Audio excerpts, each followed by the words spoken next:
चुगलखोर पड़ोसन। क्या कर रहे हो? छत पे जाके अखबार पढ़ूंगा। बस यही करो। तुम्हें पता भी है कि बहू क्या गुल खिला रही है? उसने नया फेसबुक अकाउंट बना लिया है। रोज 10 फोटो डालती है। हमारे परिवार की तो नाक कटवा देगी ये। और तुमको ये बात कैसे पता चली? अरे पड़ोसन ने बताया। उसकी बहू भी फेसबुक पर है ना, तो उसको पता चल गया। हाँ हाँ, जैसे तुम तो बहुत भोली हो। पड़ोसन रोज सास को उसकी बहू के नाम पर भड़काती थी। आज तो आपकी बहू कह रही थी मुझसे आके कि आप दिन भर खाती रहती है, खा खा के घटोत्कच हो गई है। क्या? उसने मुझे घटोत्कच बोला? अरे वो खुद ना कटी सुपर्णखा है। आप कह रही हो तो सही होगा, लेकिन आप उसको बताना मत कि मैं ये सारी खबरें आपको देती हूँ। शाम को जब बहू पड़ोसन के पास जाती है, आज तो तेरी सास तुझे सुपर्णखा कह रही थी, कल ताड़का भी कह देगी। पता नहीं इतनी अच्छी बहू मिली है, फिर भी वो तुझे राक्षसिनी क्यों समझती है? आप कितनी अच्छी हैं। आप मेरी सास की हर बात मुझे बता देती हो, वरना मुझे पता ही नहीं चलता कि वो मेरी पीठ के पीछे इतनी बुरी बात करती है। चालाक पड़ोसन रोज ही दोनों सास बहू के सामने उन दोनों की ही बुराई करती और चुगली करके बातें बता देती, ताकि दोनों में हमेशा लड़ाई होती रहे। आपने तो बस छत पे बैठ के अखबार पढ़ना है और चाय के घूंट पीना है। बहू की वजह से मुझे तो जहर के घूंट पीने पड़ रहे हैं।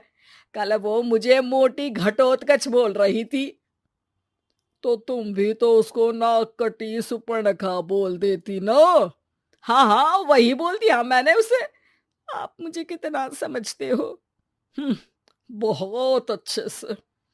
अब मुझे वो ये बात पड़ोसन ने बताई ना, वही तो है आपकी शुभ चिंतक।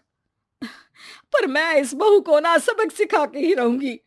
जरूर सिखाना चाहिए, पर आज तुम मेरे साथ शाम को छत पे बैठना, एक तरकीब बताऊंगा। बिल्कुल बिल्कुल, कितना ध्यान रखते हो जी आप मेरा। मैं ना सब ध्यान रखता हूँ। शाम को जब सास और ससुर छत पर बैठे होते हैं कि यहाँ खड़ी हो जाओ, यहाँ से ना तुमको पता चल जाएगा कि बहू की अगली चाल क्या है। अच्छा, कैसे? सवाल मत पूछो, जैसा कह रहा हूं वैसा करो। थोड़ी देर में ही छत पे बहू की आवाज आने लगती है। मेरी सास लायक ही नहीं है। मुझे पता होता तो सास बहू की भी कुंडली मिलवा लेती पहले ही। तेरी सास तो मुझे भी पसंद नहीं है। मेरे पास जब भी आती है तेरी बुराई करती रहती है। कभी सुपर्णखा कहती है, कभी हिडिंबा कह के कामचोर भी बोलती है। अरे कभी कभी तो चुगलखोर भी बोल देती है। काश आप जैसी होती मेरी सास। ऊपर छत पे पड़ोसन और बहू की आवाज सुन के सास के होश उड़ जाते हैं। समझी?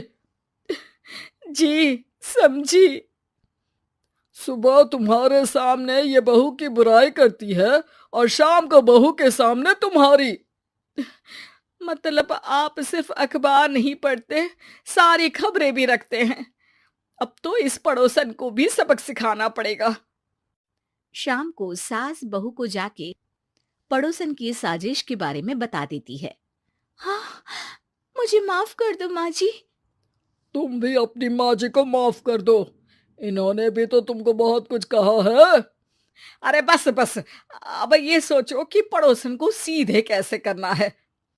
अगले दिन सुबह पड़ोसन सास का इंतजार कर रही होती है, लेकिन वो देखती है कि वहां सास और बहू एक साथ आ जाते हैं। अरे अरे आज दोनों एक साथ। हाँ, सोचा कि बहू की पीठ पीछे बुराई करने से क्या फायदा, मुंह पे ही बोलती हूँ मैं। हाँ, मैंने भी सोचा आपको 2 बार मेहनत करनी पड़ती है, एक ही बार में काम खत्म कर लोगी। हैं? वो मैं आप लोगों को कैसे पता चला?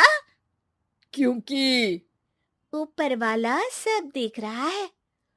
पड़ोसन ऊपर देखती है, वहां ससुर खड़े होकर हंस रहे होते हैं। अ, मतलब आप हमारी बातें सुन लेते थे? हाँ, सुन लेता था और मजे भी लेता था। आपको तो शकुनी होना चाहिए। क्या चाल खेली है आपने, एकदम सास बहू के सीरियल जैसी। तो बताओ पड़ोसन जी, मेरी बहू ने आपसे अब मेरे बारे में क्या बोला? यही बोला कि सास बहुत अच्छी है, बहुत ध्यान रखती है। अच्छा, और सास ने मेरी क्या बुराई की? नहीं ना की बुराई, हमेशा तारीफ करती है। भगवान सबको ऐसी सास दे। मेरी गलती है जो मैंने आप लोगों में आग लगाने की कोशिश की।